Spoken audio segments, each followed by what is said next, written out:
Inside the transition, what it really feels like to die. The final frontier, an evidence-based journey through the biological and psychological process of passing on. Death is the one universal experience that binds every living creature on Earth, yet it remains shrouded in mystery, folklore, and an instinctive, quiet fear. For centuries, we have looked toward the heavens or deep within our souls for answers. Today, however, we are looking at the monitor screens in intensive care units and the intricate neurological mapping of the brain.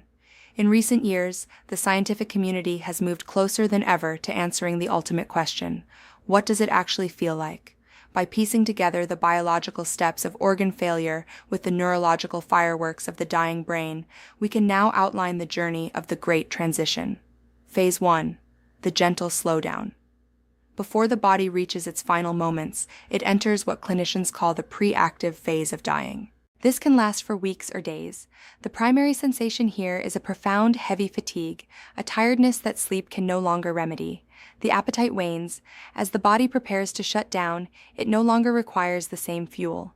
Digestion slows, and the desire for food or water naturally disappears. The social shift.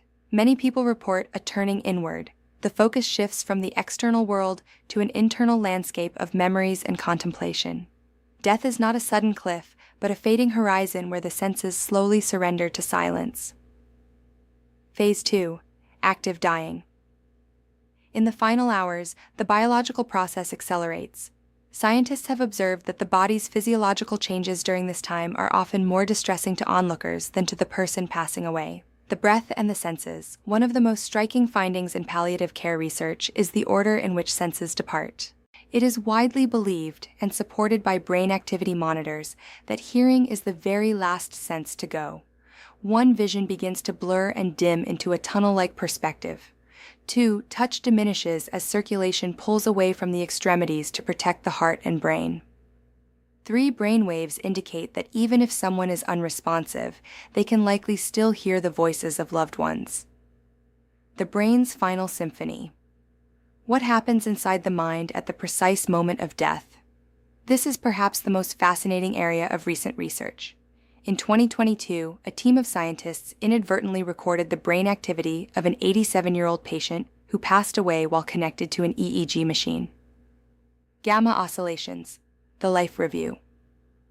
The researchers observed a surge in gamma waves, the same type of brain activity associated with memory retrieval, dreaming, and high-level information processing.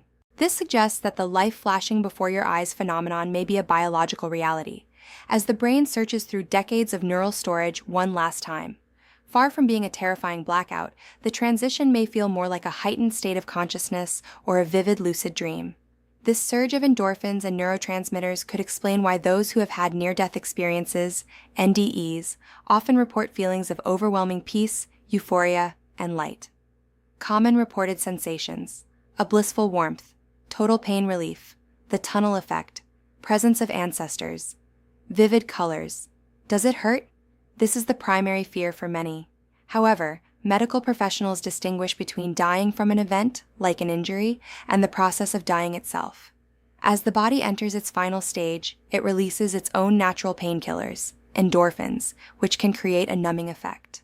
Most people who have been near death say that as they got closer to the edge, the pain actually vanished, replaced by a profound sense of detachment and calm. Key insights from modern research.